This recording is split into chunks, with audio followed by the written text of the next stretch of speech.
Howdy, stargazers, and welcome to this episode of Star Trails. My name is Drew, and I'll be your guide to the night sky for the week starting September 22nd to the 28th. This week we mark the beginning of fall with the autumn equinox. That means the start of longer nights, perfect for stargazing. And it's a great week for checking out the night sky. The moon is waning, a cavalcade of planets are on the rise, and fall's deep sky objects are beginning to make their presence known. Stick around for the second half of the episode, and I'll describe how I was able to get in some astronomy while I was traveling in the Pacific Northwest and Alaska. Plus, what I've been reading. If you're a fan of the history of astronomy, Einstein, Newton, and planet hunting, I have a book I think you'll enjoy. So grab your observational instrument of choice, a comfortable chair, and let's get started. Some of the best nights for stargazing are right around the corner. Last week, the spectacular harvest supermoon lit up the night sky, and we'll begin this week with the moon in a waning gibbous phase, which is still quite bright. But by the end of the week, the moon will be a slender crescent well on its way towards the new moon. And as you know, this means darker skies for hunting down deep sky objects and the bands of the Milky Way, right up until October the 7th. So make the most of this observation window if you can. Saturn will be visible all night long during this period. It's been at opposition, meaning it's bright and easy to spot. Look for it in the southeastern sky after sunset, where it shines as a yellowish dot in the constellation Aquarius. If you have a telescope, you'll get great views of Saturn's rings, which are still in that unique edge-on orientation to Earth. There's a lot of planetary action around Taurus and Gemini this week. Jupiter will be rising around midnight and will be visible in the southeastern sky in the early morning hours before sunrise. You'll find it near the bright stars of Aldebaran and Betelgeuse. The clearest telescopic views of Jupiter come when it's very high around the morning twilight. Keep in mind, objects closer to the horizon often experience atmospheric turbulence that can make for fuzzier views through a scope. Mars can be spotted in the early morning hours, moving towards the constellation Gemini. On the morning of September 25th, the crescent moon will pass near Mars, making for a beautiful sight. Early in the week, the moon will be very near both the Pleiades star cluster and Jupiter. Look for that alignment after midnight on the morning of the 23rd.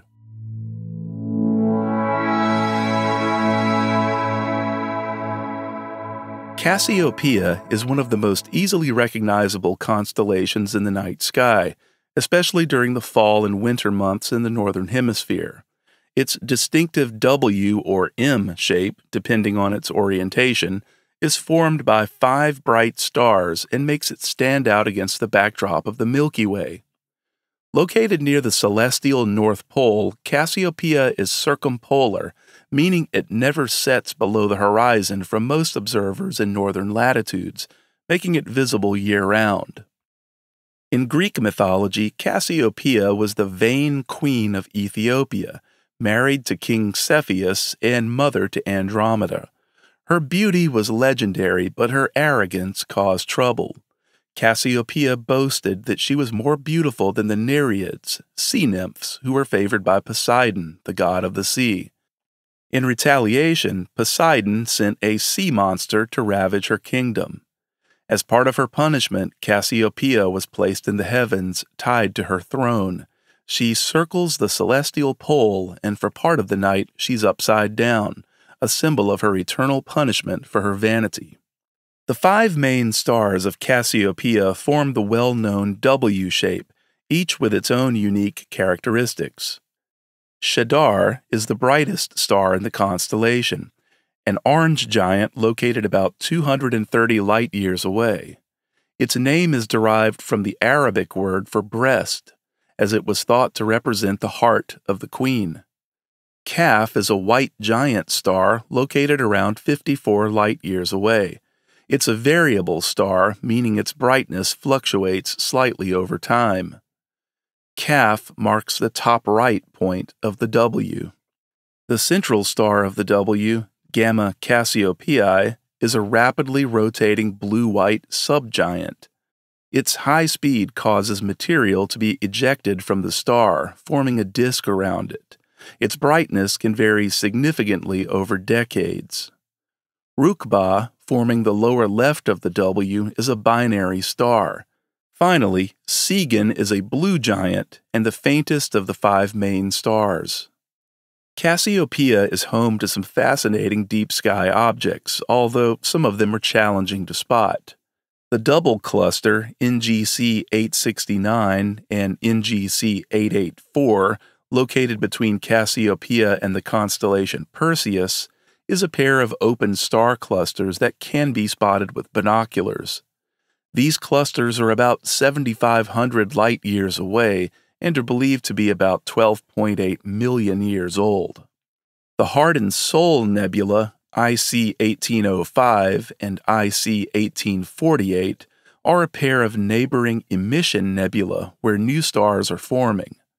They're found near the constellation's border with Perseus and are best seen through long-exposure photography, owing to their faintness. Cassiopeia A is the aftermath of a massive star that exploded around 300 years ago. While the remnant itself is not visible to the naked eye, it's a popular target for radio telescopes and offers valuable insight into the life cycle of stars. During September, Cassiopeia is high in the northeastern sky in the evening, making it a great target for stargazers.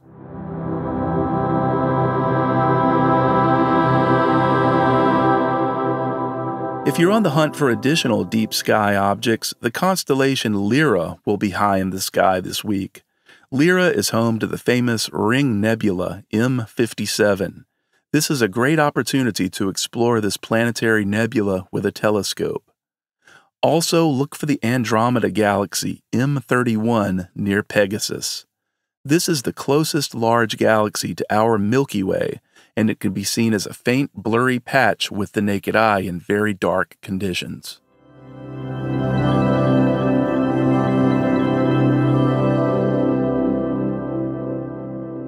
I hope you don't mind if I digress a bit and talk about a recent trip I took to Alaska. I won't bore you with all the details, but to keep a long story short, I was able to do more stargazing on this trip than I've been able to do at home in recent months. The sun was setting as we flew west towards Vancouver. I was stunned by the sight of a thin crescent moon hovering over the dark storm clouds we were flying over. The moon looked massive, both because it's currently in perigee with the Earth and because of the moon illusion, where objects near the horizon seem larger. Then things got more interesting. I had my first Venus sighting of the season, extremely bright and even lower on the horizon than the moon. Thanks to the cruising altitude of 36,000 feet, I enjoyed clear skies for this spectacle. In southeastern Alaska, parts of which are technically a rainforest, clear skies were definitely not the norm. According to locals I spoke to, it rains nearly every day, and indeed skies were cloudy. Then one evening, just before midnight, the clouds drifted away and the northern lights erupted in the night sky.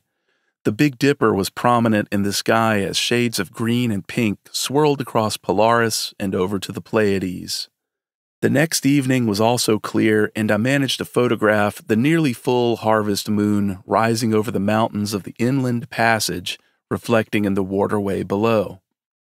Vacations are often a time to escape, unwind, and explore new places, but for those who love astronomy, they can offer incredible opportunities to stargaze and explore the night sky from a new perspective.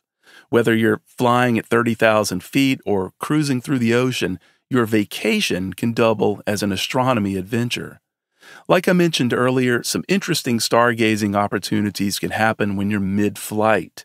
At cruising altitudes, there's significantly less atmosphere to look through, which means the stars, planets, and the moon can appear much clearer than they do from the ground. On a night flight over a dark ocean or remote regions, it's worth peering out the window for a chance to see stars twinkling brighter than usual. If your flight path takes you near the Earth's poles, you might even catch a glimpse of aurora. Vacations often take us to remote and beautiful locations, whether it's a secluded beach or a mountain cabin or somewhere in the desert. These places can be far from the light pollution of cities, making them perfect for stargazing.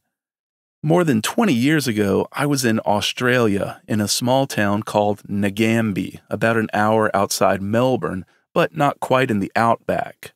Those were some of the clearest skies I've ever seen, and it was fascinating to see the sky of the southern hemisphere, which is quite different from what we see here in North America.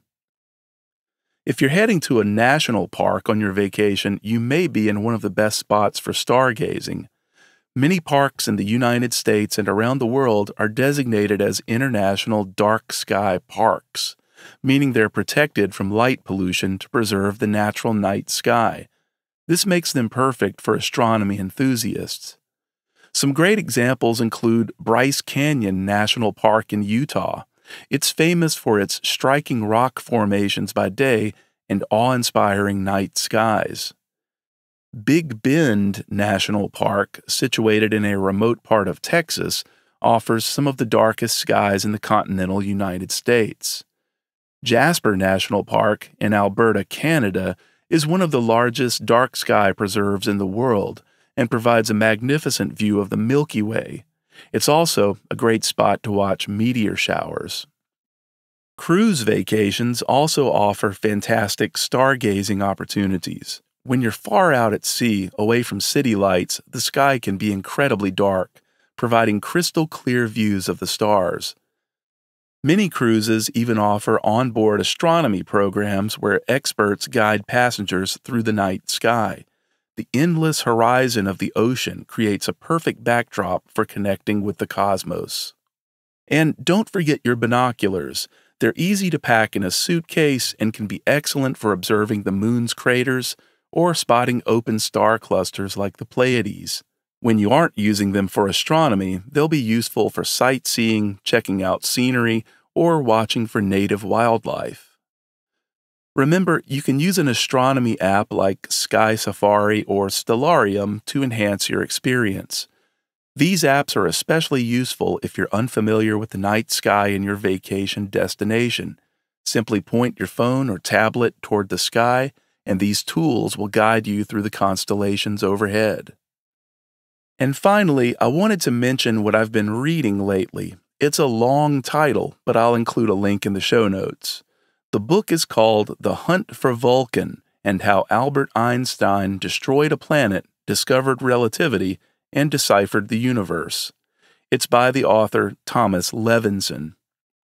This book deals with the issue of the precession of Mercury's perihelion, that is, its slightly irregular orbit around the Sun, and how past astronomers believed another planet was between the Sun and Mercury, whose gravitational influence was somehow creating the orbital anomaly.